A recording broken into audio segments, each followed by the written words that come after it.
Here is the translated and adapted narrative version of the first episode of the horror comedy series, Widow's Bay, created by Katie Dippold. Episode 1, Welcome to Widow's Bay. The story begins in the dead of night aboard a small boat out at sea. Shep Clark is tending to his vessel when, without warning, a massive flock of birds swarms the sky, and an unnaturally thick, heavy fog rolls in, completely swallowing his boat. Back on the shore, the harbor master Lonnie loses contact with Shep over the VHF radio, just as a violent earthquake rattles the nearby isolated island of Widow's Bay. The tremors knock out the island's power grid and wake the town's ambitious mayor, Tom Loftus. Desperate to find his mischievous son, Evan, Tom discovers the boy's bed is empty. Evan has snuck out to party with his friends. A town frozen in time. The next morning, Mayor Tom is a nervous wreck. The power is still out, but his laid-back office staff, including his elderly secretary Ruth, Patricia, Rosemary, and Dale, couldn't care less. Tom's anxiety stems from a high-stakes visit.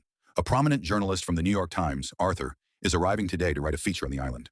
If the article is positive, it could spark a massive tourism boom for their struggling town. To say Widow's Bay is backward is an understatement. The island has no cell service and no Wi-Fi. Residents entirely rely on old-school landlines. As the electricity slowly flickers back to life, the town sheriff delivers troubling news. Shep Clark has been missing since the fog rolled in. Tom brushes it off, assuming Shep is just sleeping off a hangover, but his focus is abruptly shattered when Arthur arrives early. The dark history of the island. Tom rushes to the local historical society to intercept Arthur. There, a curator named Jerry is busy giving the journalist a breakdown of the island's deeply unsettling history. The founders. Centuries ago, 42 passengers, though Jerry hints it might have been 43, led by a man named Richard Warren, fled the mainland to settle here. Mysterious human teeth were later found scattered across the island. The witch trials. The island was plagued by brutal witch hunts. The 1786 blizzard. During a catastrophic storm, townsfolk were locked inside the local church for safety and ended up resorting to cannibalism. The tourist filter.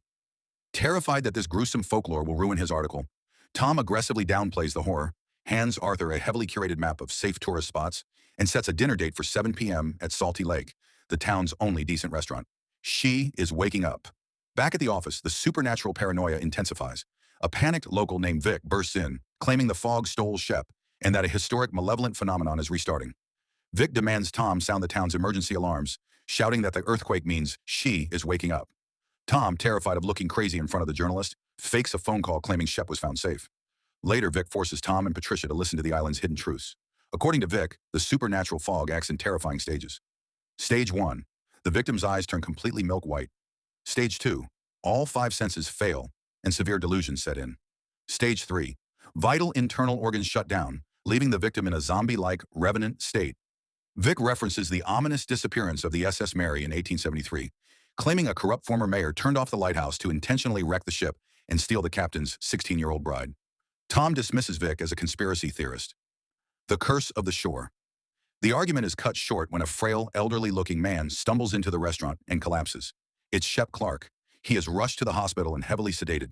When Tom visits his bedside alone, Shep suddenly snaps awake with pure white eyes, aggressively lunges at Tom, and instantly drops dead. Strangely, Shep's medical records reveal he was only 37 years old, despite looking ancient, and he had 0 alcohol in his system. Shaken but determined, Tom meets Arthur for dinner. Arthur loves the town's quirky vibe, but casually drops a chilling piece of local lore he picked up from the residents. Anyone born on Widow's Bay can never leave. Those who try reportedly suffer fatal heart attacks the moment they step onto the mainland. Tom lies, claiming his island-born son Evan has been to the mainland many times. Suddenly, the restaurant's lights fail. The soul-stealing fog presses against the windows.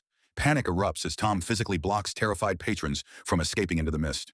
Just as quickly, the power returns, and the fog vanishes.